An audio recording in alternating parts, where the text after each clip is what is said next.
Hello all and welcome to today's video. And today I want to talk to you about some scuttlebutt that I heard on YouTube. And this is the National Day of Rest that some organizers are putting together against DoorDash. And it's happening in a few days. It's happening on July 31st.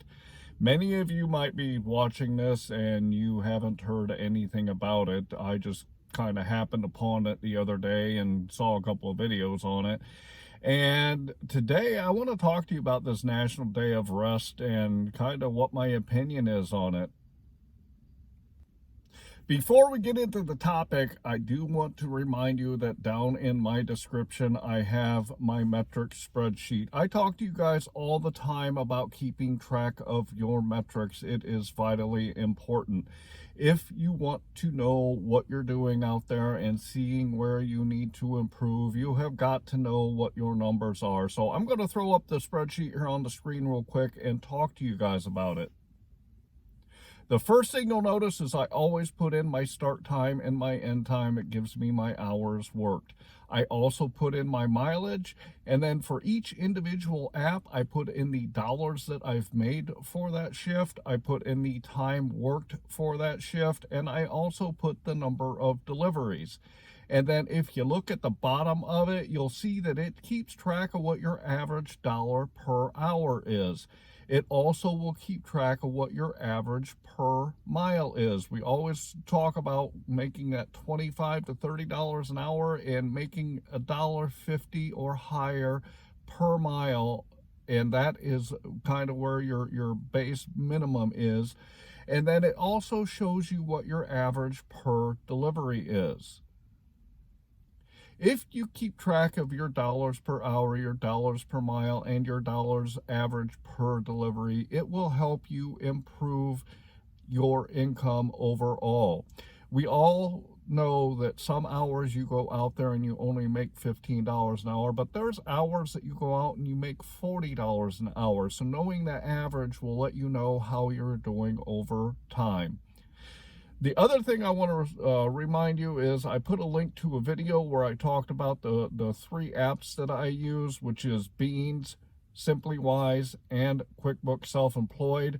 Go check out that video. I put a link to it, and grab those tools if you want so that you can make your experience better when you're out there doing food delivery. So with that, let's get into the topic.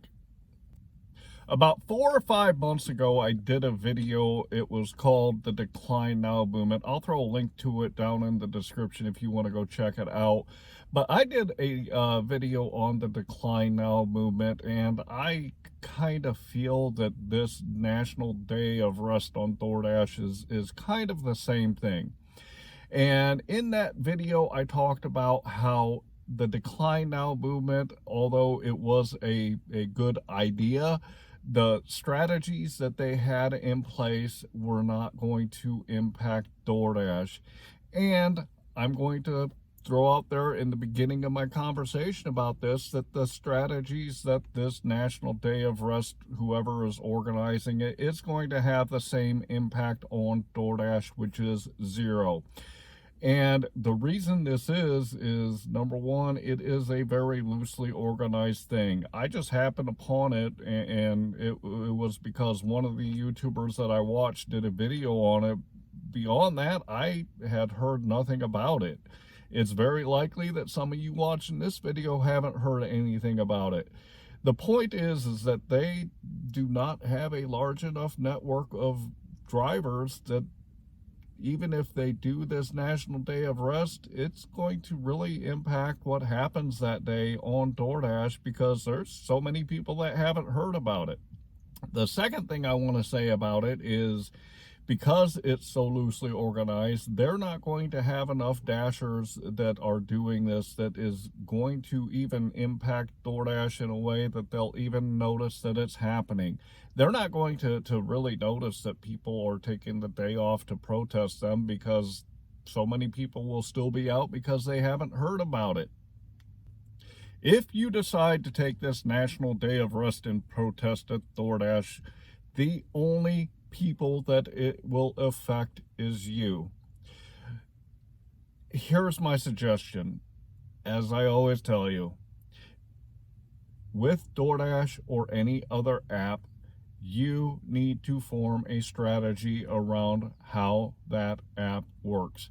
What I mean by this is you have got to go out into your marketplace and analyze DoorDash and the marketplace to find out where you can get the best orders for you. You have got to know where your sweet spots are, where DoorDash, Uber Eats, and Grubhub, there's restaurants there that you can get the orders that you're looking for to make the money that you want to make. Although DoorDash sends out a lot of low-paying orders, they also send out orders that are good. And if you focus on getting those good orders and going out into your marketplace and knowing where you can go and get them, then you will make the money that you want to make when you're out there doing food delivery. It is like I've said in a number of videos that so many people want to try to focus on slaying the giant of DoorDash. They kind of like a David and Goliath mindset, and I completely understand why people want to do something like this, because DoorDash, they don't pay very well on a lot of orders. They try to trick us into taking the lower orders by stacking a small order on top of a good order that has a customer that paid a good tip, and they take second seat to that one that didn't.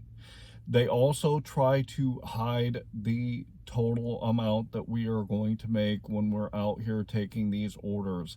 I completely understand it. I don't agree with what DoorDash does on many levels. And at the same time, I understand that DoorDash is who they are and they are going to do what they do. And that's just kind of the way it is. And to sit here and focus on defeating DoorDash and being negative towards DoorDash and all that crap, it's not going to affect DoorDash, because the biggest reason is you could be off of the platform tomorrow and DoorDash doesn't care. There's 5 other people that are waiting in line to get into DoorDash in your marketplace.